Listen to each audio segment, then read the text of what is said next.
Welcome to the special edition of DSS News. I'm Yuna. Here's the news for Friday, June 3rd, 2022. This semester, a significant fundraising effort went into providing support for those affected by the war in Ukraine. Let's hear from some of those involved in the various fundraising activities. Upper School Student Council supported the 4 student-led clubs throughout the engagement week, organizing schedule and location for various fundraisers to take place. In addition, Upper School Student Council worked with faculty members in organizing the Peace Walk. Through creating the logo, the t-shirt, and the Instagram filter, STUCO aimed to engage the whole Dwight community under COVID guidelines. Here to tell you more are representatives from our 4 student-led clubs, as well as representatives from our Grade 5 Lower School Awareness.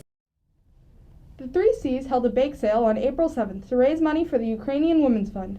Since the start of the war, the Ukrainian Women's Fund has been providing grants to feminist and women's organizations, which has allowed for the evacuation of civilians, helping people bomb-proof their homes, and providing basic necessities to displaced individuals. The money raised for the Ukrainian Women's Fund is going directly to helping those affected by the war. The RASM's Emergency Response Project provides urgent needs and support in the face of the situation in Ukraine.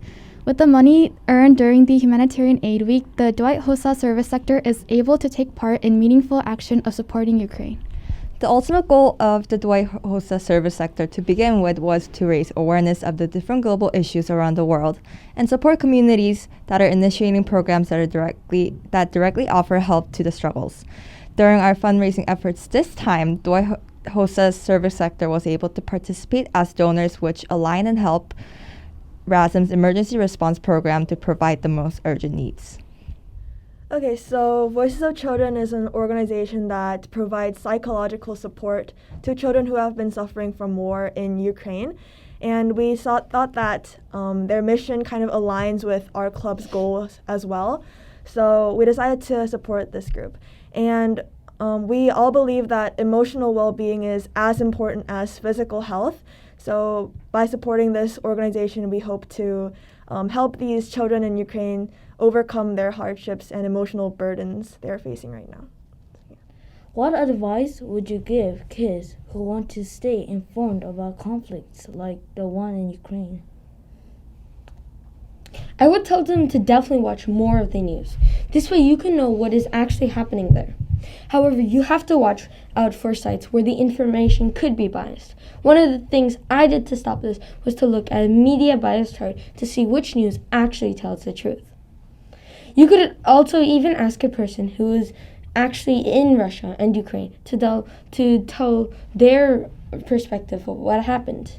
So if you do want to stay informed about the conflicts, I advise you to try to watch the news or read articles about the topic from real people in the conflict. As Code Miracle, a non-profit student humanitarian organization, we dedicated 2 months to fundraise and donate to a school in Poland, ASW. Along with many other student organizations, Code Miracle held a Polaroid fundraiser, where we took pictures of students for 3,000 won, all of which were donated to the American School of Warsaw, who are providing a great deal of service and care for the Ukrainian refugees. What inspired me personally is a strong recognition of injustice and refusal to accept the current reality. For our Afghan efforts, for example, we heard about what happened and immediately wondered what we could do, especially since the news about the Operation Miracle, the Korean Afghan rescue mission, our namesake, came to us. Code Miracle's focus has always been on children in need. That's why we focused on fundraising and helping Afghan refugees and Ukrainian refugees. We plan on maintaining momentum by continuing to be aware of and respond to the ongoing Ukrainian refugee issue, while also trying to branch out to a more local medium. There are children everywhere in need, and they don't need to be refugees to receive our help. On behalf of the Committee for Humanitarian Aid for Ukraine, thank you to all members of the Dwight community who contributed to making this initiative a success. We'd like to recognize the work of our faculty who've been meeting on Fridays after school the past couple of months and working on a very tight timeline with organizations, student clubs, image files, and vendors in order to ensure that this initiative could be successful. Special mention to Sarah Googe, who helped to ensure that the lower school students could take leadership roles in community awareness, and to Mr. Minchon in the makerspace, and Mr. Walasek for stepping in to help with t-shirt formatting issues at the last minute. Most importantly, though, we want to acknowledge the incredible work of our 4 student-led groups, Code Miracle, the 3 Cs, Mental Health Club, and HOSA, as well as the Dwight Student Council. All of the students you see here contributed to lunchtime fundraisers, awareness campaigns, Peace Walk promotion, and encouraging the generous contributions from our wider school community that are allowing us to donate over 1 million won to each of our 4 organizations.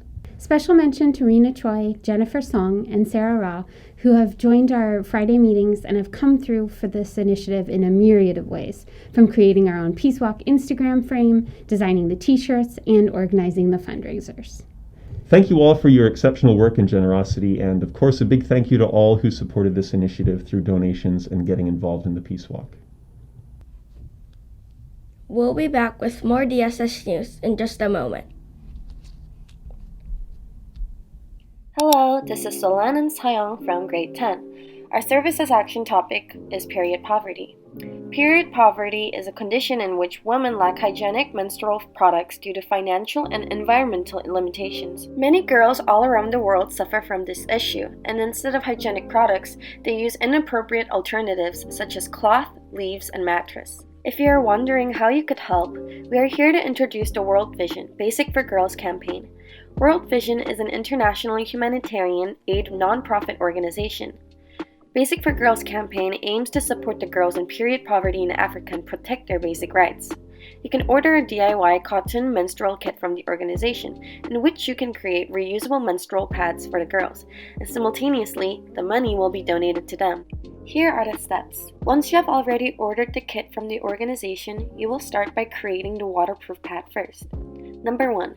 Flip the provided waterproof pad inside out through a hole using a pen. Then, close the hole by using the darning sewing technique. Then lastly, sew the outlines of the pad by stitching to fix the waterproof cloth inside the pad. Now for the absorption pad. First, you would have to locate the yellow wings according to the instructions. With the provided ruler, make sure that the wings are 7 mm apart from the seam on the pad. Then, you would have to sew them onto the pad. Fold the wing and sew them along the seam on the pad, and make sure to do the same for the other side. Make sure that the stitches are strong and clean. You will be able to notice how sturdy your sewing is once you have done it properly. Once you're done with the pad, you can go to your nearby mailbox and send your package back to the organization, where they will check over the finished product and deliver it to the girls in Africa. The campaign is one of the wonderful ways to help the girls in period poverty. If you also wish to support them, go visit this link and try it out yourself. Thank you. Students in grade 4 recently completed their mini exhibition projects. Here's a recent report from the students of 4A and 4B about the mini exhibition.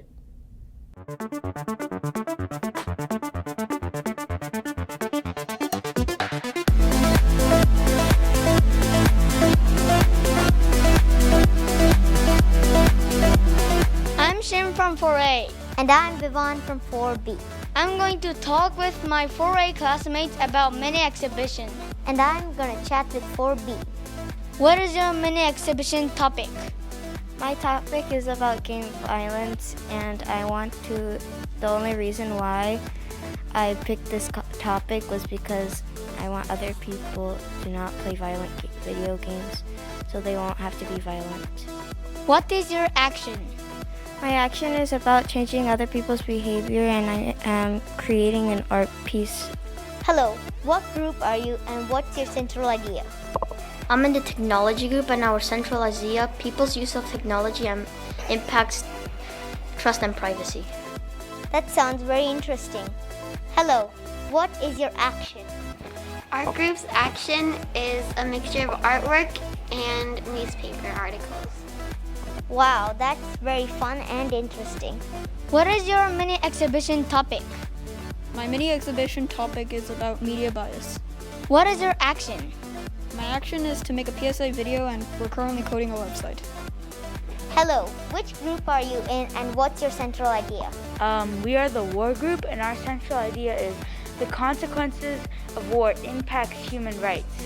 And what is your action? Our action is making a book in a book creator, and we're also making a video. What is your mini exhibition topic? My mini exhibition topic is about whaling and sea life. What is your action? My group is going to be making a board game to spread awareness of threats to sea life. Thank you very much. To learn more about our mini exhibition, go to the latest news on the Dwight School Seoul website. Read the article on our site by scanning the QR code on screen. This is Vivon and this is Shin reporting for DSS News.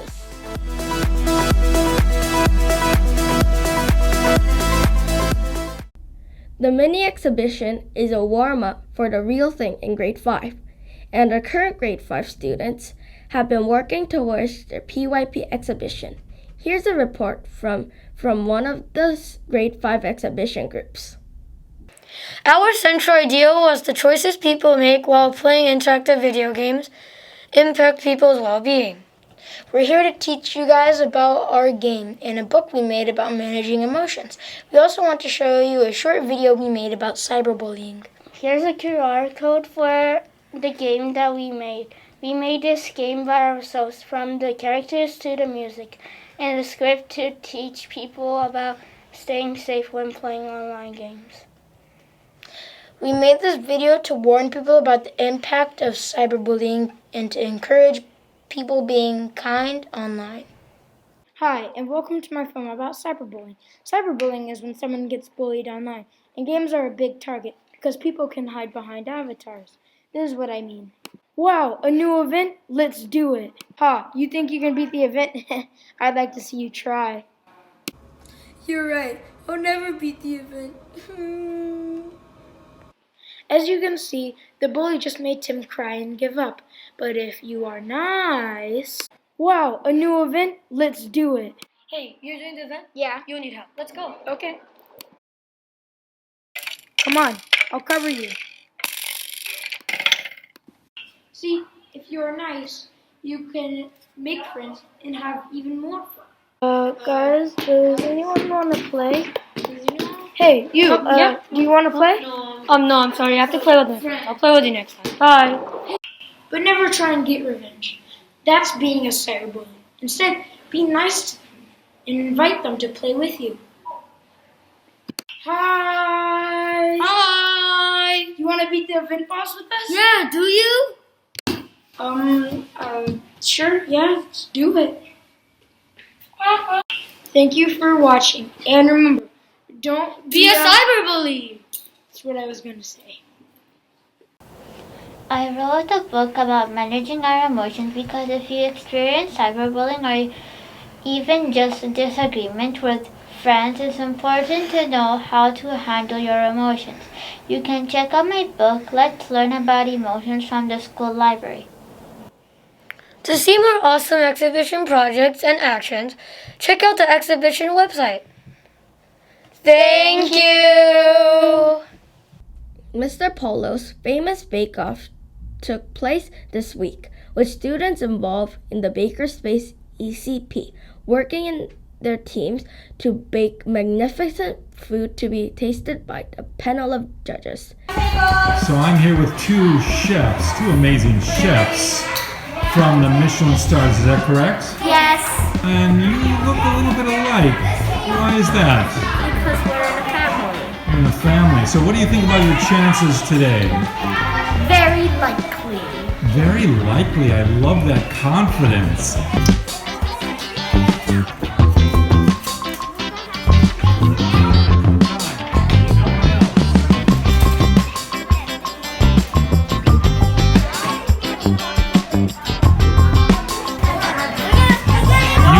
Use your scraper.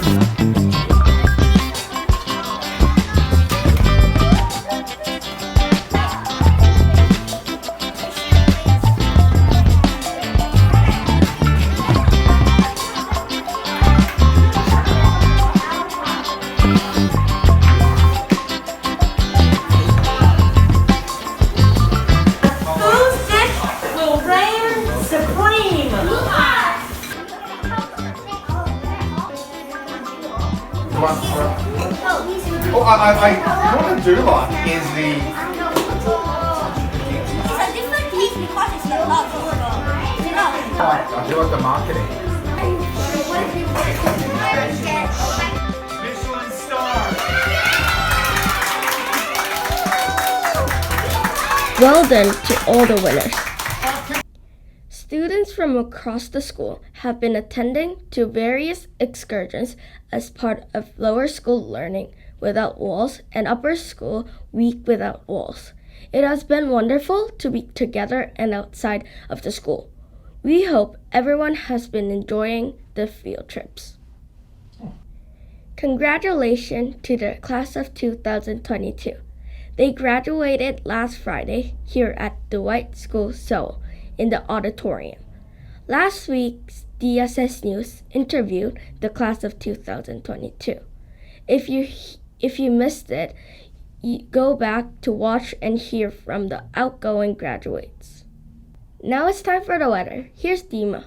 Thanks, Yuna. Today reached a top of 32 degrees, with tomorrow set to be similar and expected top of 31 degrees. Looking further ahead, Sunday will be fine and 28 degrees. Monday, a strong afternoon storm and 22 degrees. And then cloudy with some rain at times for the remainder of the week. Back to you, Yuna. And that's DSS News for Friday, June 3rd, 2022. Thanks for watching and have a great weekend. Bye!